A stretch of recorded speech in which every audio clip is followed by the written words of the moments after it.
Hello, everyone, and welcome to English Pod. My name is Marco. And I am Catherine, and today we have a fun game-focused lesson for you. That's right. Today we have an elementary lesson, and it's all about playing board games. Okay, and the game in today's lesson is a famous one. It's called Monopoly. Monopoly. I don't know if you have this in your countries. It's a game in which you try to earn money and sell property and buy property.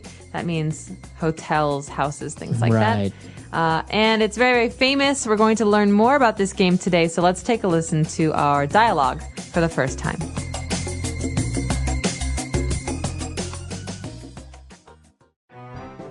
Hey, why did you take that money? You are such a cheater. I should send you to jail. I am not cheating. When you pass go, you collect $200. Everyone knows that.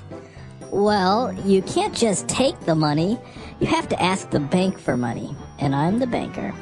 Banker, Yes? can I have my $200, please?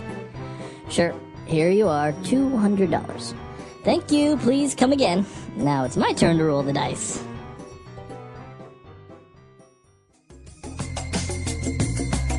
All right, we're back. So we saw some very interesting words there. The dialogue is two people playing, so why don't we take a look at some of those words used in language takeaway. Language takeaway. This first word we can hear when we play games. It's not a good thing to be, but it's very common. The word is cheater. A cheater. All right, and that's a noun. A person that is a cheater. If somebody says you are a cheater, what does that mean? This means the person is not honest at games. For example, Marco, you and I are playing a card game, and you go to the bathroom. And then I take the cards I want. I hide the cards I don't want. That's called cheating. Right. Okay, the verb to cheat. But here, a person who cheats is a cheater. Okay. You're a cheater. He's a cheater. All right, and remember that you say cheater, right? Because sometimes many people that are learning English would say you are a cheat, right? Now, cheater here is the noun. That means it's the name of the person who does this. He is a cheater. They are cheaters. Okay. And, well, moving on, sometimes cheaters and people that steal things are sent to jail. That's right. So maybe if you go to a casino and you cheat, you use a cell phone or you use some kind of a computer device to win money. This is called cheating, and the casino will send you to jail. All right, so jail is the place where people go. What's the difference between prison and jail?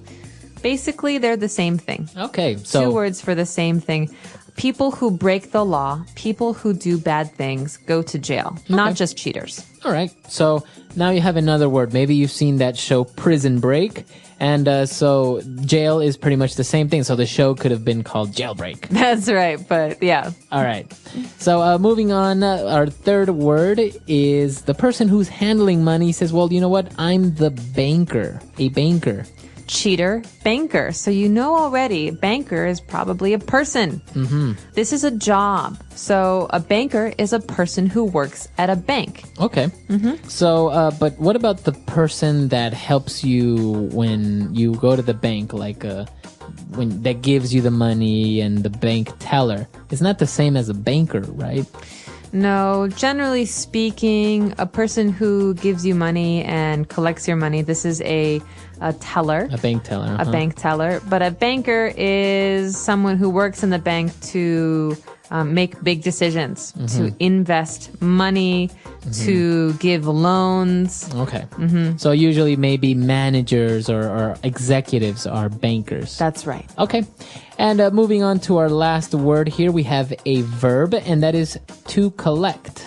Right. So in the conversation between these two people, Karen, the woman, says, when you pass go, you collect $200. Okay. So to collect means to get. That's right. To get or to take. So at the end of every month, my landlord comes to my house to collect rent. That means to take money from me for the house or the apartment. Okay, good. So now you have another way to say to get or to acquire. That's right. All right, so very interesting. Why don't we go back, listen to this dialogue again, and we'll take a look at all of these words that we just saw. And when we return, we'll take a look at some phrases. Hey, why did you take that money? You are such a cheater. I should send you to jail. I am not cheating. When you pass go, you collect $200. Everyone knows that. Well, you can't just take the money. You have to ask the bank for money. And I'm the banker. Banker, Yes? can I have my $200, please? Sure. Here you are, $200. Thank you. Please come again. Now it's my turn to roll the dice. All right, we're back. So now let's take a look at 3 key phrases on Fluency Builder. Fluency Builder. Marco, you're such a cheater. Such a cheater. I'm not a cheater, but what do you mean when you say you are such a cheater? So we This- know cheater, right? That's right. You could say this for many different things. You're such a liar. Ah, You are such a... such a terrible person. You're such a bad person. Right. Normally we say this when we want to criticize someone, when we want to say something mean or negative. You're such a means you're really a bad person. You're really a cheater. Right. So obviously because we are using a noun, we can't really use an adverb, right? If you're saying an adjective like, I am very happy. You can't say, you are very cheater. No. You Right. wouldn't say that. You have to use a different sentence structure to give emphasis. So in this case, you could say cheater. Right. Okay, but that's not as strong, is it? As such a cheater. You are such a cheater. That Right. means, gosh, you're a really big cheater. Right, exactly. So this is the way that you would use that structure, such a, and then a noun that is describing this person, right? You could also use it for positive statements like, you're such a good friend. Very good. So then you are using the adjective, you are such a good friend. You're such a nice person. Okay, excellent. All right, so moving on, we saw another interesting phrase when he said, well, you know what? You can't just take the money. So what does he mean when he says can't just? Okay, we could say you can't take the money. This is basically a rule. You can't Right. take the money. But you can't just take the money means there are other things you have to do before you take the money. Okay? You have to, in this case, ask the banker for the money. Or, for example, if I want to drive a car, I can't just go buy a car. I need to first get a driver's license. I need to learn how to drive. Right. I need to register. So you can't just here means there's some things we need to do before this happens. Right. You can't just means you can't do these things that easily. You have to do other things before it, as you said. Exactly. Okay, so very interesting. We will try to use that one in a sentence.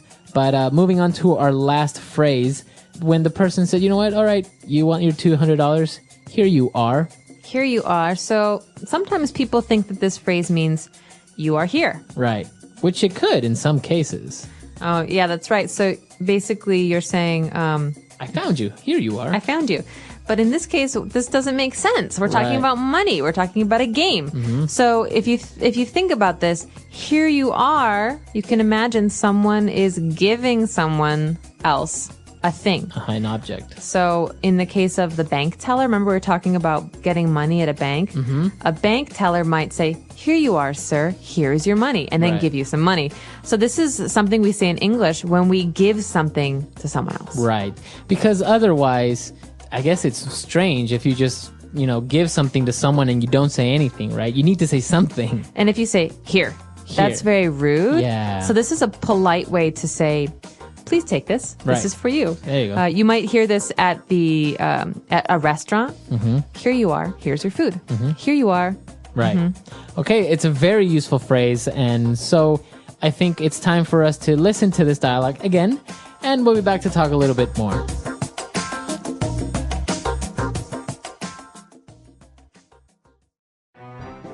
Hey, Why did you take that money? You are such a cheater. I should send you to jail. I am not cheating. When you pass go, you collect $200. Everyone knows that. Well, you can't just take the money. You have to ask the bank for money. And I'm the banker. Banker, Yes? can I have my $200, please? Sure. Here you are, $200. Thank you. Please come again. Now it's my turn to roll the dice.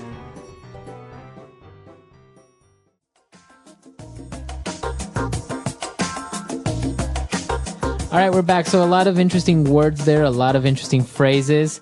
They're really interesting and very useful. So remember to try and use such a you can't just or here you are when you're giving something to someone. That's right. These are really great. And I recommend also playing some games. Games are a great way to improve your language skills. Monopoly, the game that they're playing in this dialogue, is a really fun one for numbers. Yeah. Right? Because the whole point of the game, the whole purpose of the game is to make the most money. Right. Of anyone playing. And this is a really fun one because you get to buy houses and hotels and there's simple street names and place names. Yeah. Like Park Avenue or Yeah. the boardwalk. So you'll learn a lot of really great things about American culture and English. Yeah, it's a really good game, very popular. I'm sure they have it in your language, but if you could get it in English, that would be really great. And also another really good game to play with your friends to practice your vocab is Scrabble. Scrabble, that's hard. Scrabble is a game about words. Yeah. And so basically you have to make words out of letters. Yeah. And whoever has the most interesting words, unique words, that person wins. So obviously it's a great game to improve your vocab because you also learn some words that maybe you didn't know before and your friends knew. So it's really fun to play. Obviously, don't play with any native English speakers because they might win. But it's a really cool game to play if you have any friends who are also learning English. You can get together, play Scrabble, and it's a fun way to improve your vocab and to also fight a little bit because all the time some people are trying to make up new words that don't really exist. We call them cheaters. Cheaters. So yeah, let us know about your game experiences. Do you like to play games? Do you have a favorite game? Practice some of these and let us know how they go. All right, we'll see you guys there. EnglishPod.com. Bye, everyone. Bye.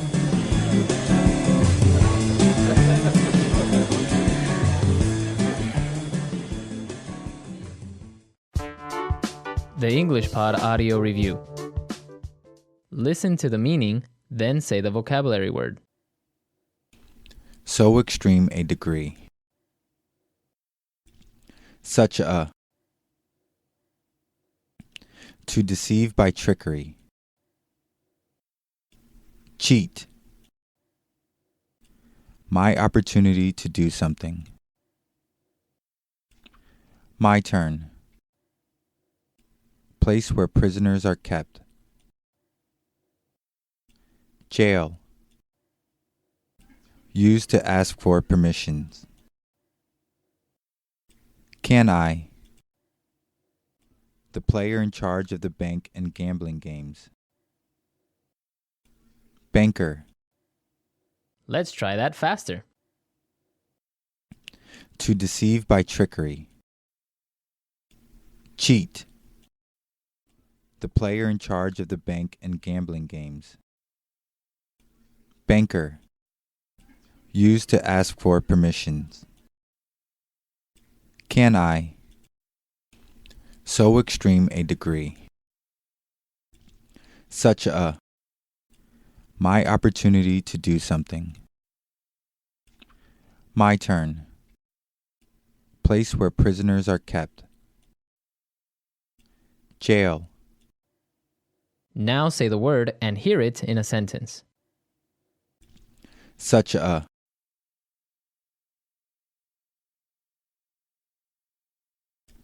Mike is such a loser. He has no ambitions or goals in life. Such a. Amanda is such a phony. You can never really believe her. Such a. He is such a playboy. He has many girlfriends. Cheat. My classmate was cheating on the exam. Cheat. Carol always cheats when we play games together. Cheat. My parents taught me never to cheat people. Can I? Can I have your ice cream? Can I? Can I have a taste of your soup? Can I? Can I have some money, please? My turn. It's your turn to wash the dishes. My turn. It's his turn to clean the room. My turn. It's my turn to get on the ride. Let's see how well you remember today's words. If someone says, "You're such a cheater," are they giving you a compliment or accusing you of breaking the rules? When a banker says, "Here you are," while handing over money, are they saying you've arrived or politely giving something? If someone says, "You can't just take the money," does that mean you need to follow certain steps or that you can take it any time? Go ahead and post your answers in the comments. I'd love to see how much you remember. These quick questions help lock in the vocabulary and expressions from today's lesson. And for a bonus, try writing your own short example using one of the phrases. If you found this helpful, make sure to like the video and subscribe for more. Stay sharp, and we'll see you in the next one.